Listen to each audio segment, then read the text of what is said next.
안녕하세요.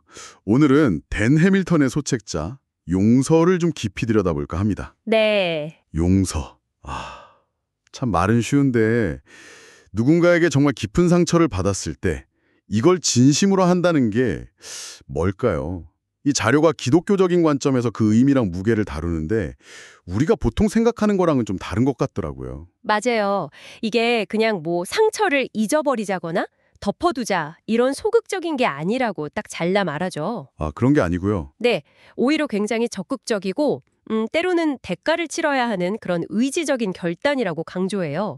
감정을 그냥 외면하는 거랑은 다르다는 거죠. 적극적인 결단이라. 그럼 구체적으로 어떤 과정이 필요한 걸까요? 자료에 보니까 한 세 단계 정도가 있던데요. 네, 그렇죠. 첫째는 그 일어난 잘못 있잖아요. 그걸 그냥 있었던 사실로, 과거의 일로 딱 인정하고 받아들이는 거예요. 일단 인정부터. 네. 네. 그리고 둘째는 그 일 때문에 생기는 감정들, 뭐 분노나 슬픔 같은 거요.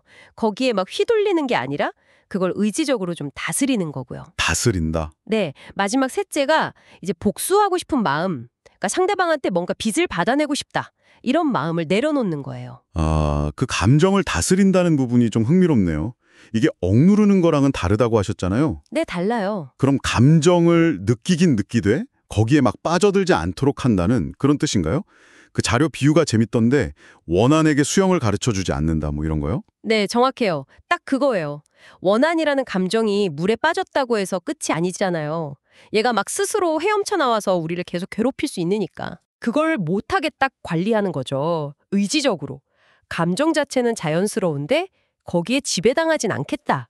이런 결단인 거예요. 하긴 입으로는 용서했어 하는데 속으로는 계속 그 상처를 곱씹을 때가 많으니까 그게 이제 감정 다스리기가 잘 안 되는 거군요. 맞습니다. 근데 저기 복수심을 버리고 처벌이나 배상을 요구할 권리까지 포기한다.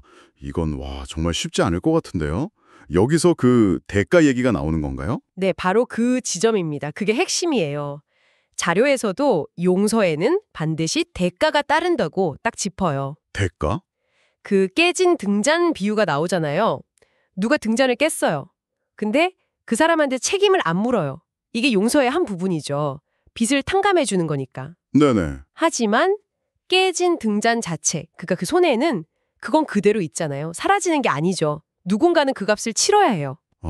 그리고 많은 경우에 바로 그 용서하는 사람이 그 대가를 조용히 떠안게 된다는 거죠. 뭐랄까, 남이 외상으로 산 물건 할부금을 내가 대신 내주는 느낌이랄까요? 용서하는 사람의 손해까지 감당해야 한다고요? 이건 정말 보통 일이 아닌데요. 그럼 왜 이렇게 어려운, 심지어 대가까지 치러야 하는 이 용서를 왜 해야만 하는 걸까요? 이 자료가 몇 가지 이유를 들어요. 특히 이제 기독교적인 관점에서요. 네. 가장 중요한 이유는 그거죠. 우리가 다른 사람의 잘못을 용서해야 하나님께서도 우리의 잘못을 용서해 주신다는 그 믿음 때문이에요. 마태복음에도 나오잖아요. 주기도문에도 있죠. 우리가 우리에게 죄 지은 자를 사하여 준 것 같이 우리 죄를 사하여 주시옵고. 또 다른 이유도 있나요? 용서하지 못하는 마음이 결국은 자기 자신을 파괴하기 때문이라고 해요. 그 S.I. 맥밀란 박사 얘기 인용하잖아요. 네네. 누군가를 미워하는 그 순간 오히려 그 미움의 대상에게 내가 노예가 되어버린다는 거예요.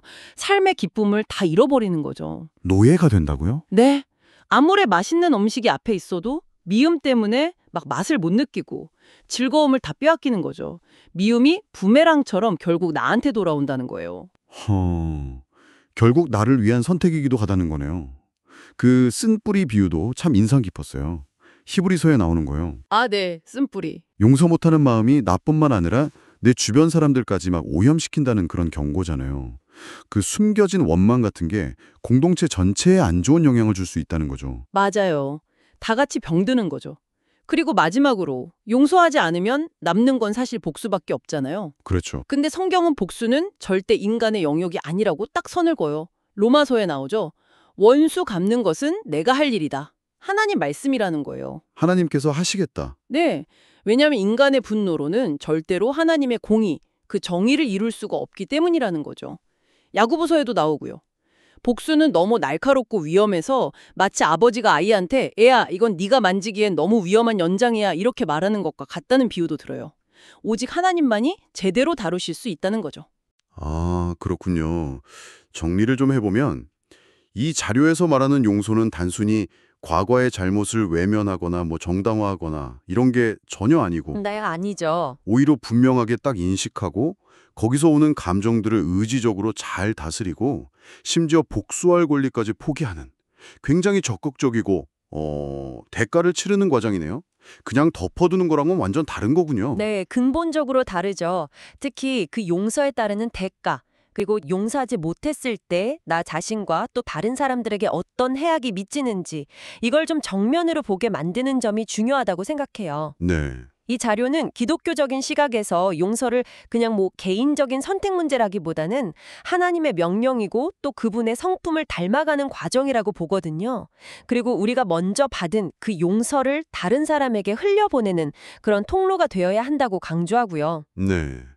오늘 나눈 이야기들이 당신에게도 이 용서라는 단어에 대해 좀 더 깊이 또 새롭게 생각해보는 그런 계기가 되었으면 좋겠습니다. 이 자료에서 화해를 용서의 한 증거문으로 슬쩍 언급하기도 하는데요.